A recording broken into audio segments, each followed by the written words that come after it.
Hello, welcome to Non-Dual Christianity. Today we'll focus on part 2 of what is God, being.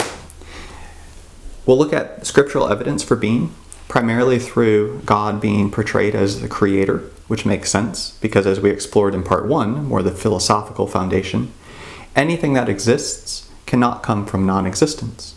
So being, existence, gives rise to all that is, therefore the creative aspect, the creator aspect of God. Let's jump into some verses. So Exodus 3:14, Moses asks God for his name, and God replies, I am that I am, which is a statement of being, of power.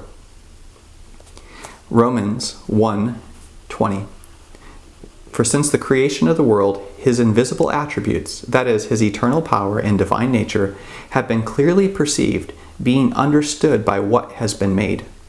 So an aspect of God being seen within creation.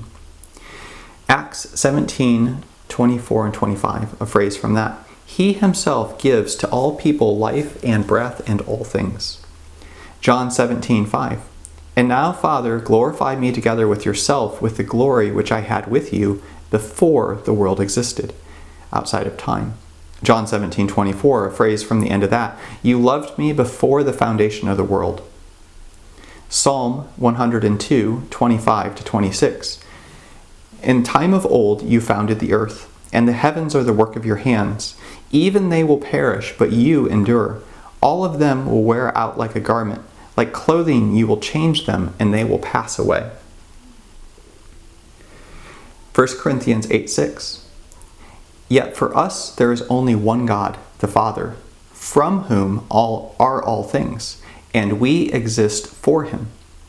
And one Lord Jesus Christ, by whom are all things, and we exist through him. So one of the interesting things as we look at those verses is it seems as though in this creating there is an aspect of something arising from being itself, manifesting, coming into existence. There is then God being, sustaining that manifestation for a period of time. And then there's an aspect of at some point that particular form, manifestation, being dissolved, going away, dying, returning into being. And that there's some part of this where as each thing arises, even though being itself is the reason for its existence, it is somehow, and it's taking place within being, or in other words, within God, because from where else would the existence come? That there's a concealing aspect where a tree is not a rock is not a bird is not a cat.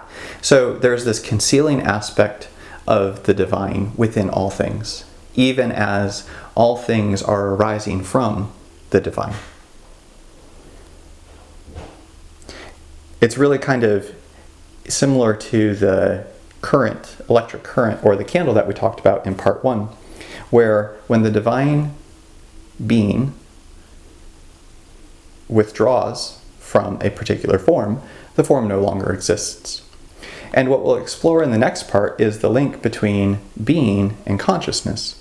Because as we look at the world around us and see all these various forms and realize that existence cannot come from non-existence, then the part that is most difficult to explain for why the world exists is an aspect of consciousness. How is it that humans, in particular, have a depth of consciousness where we wonder about meaning, where we wonder about life, where we can interact with the world in a way that we don't see cats or dogs or squirrels interacting with the world, that we can somehow step outside and observe what is happening within the form around us. And we would call that consciousness. And we will explore the linkage between consciousness and being. Thank you for exploring with me today.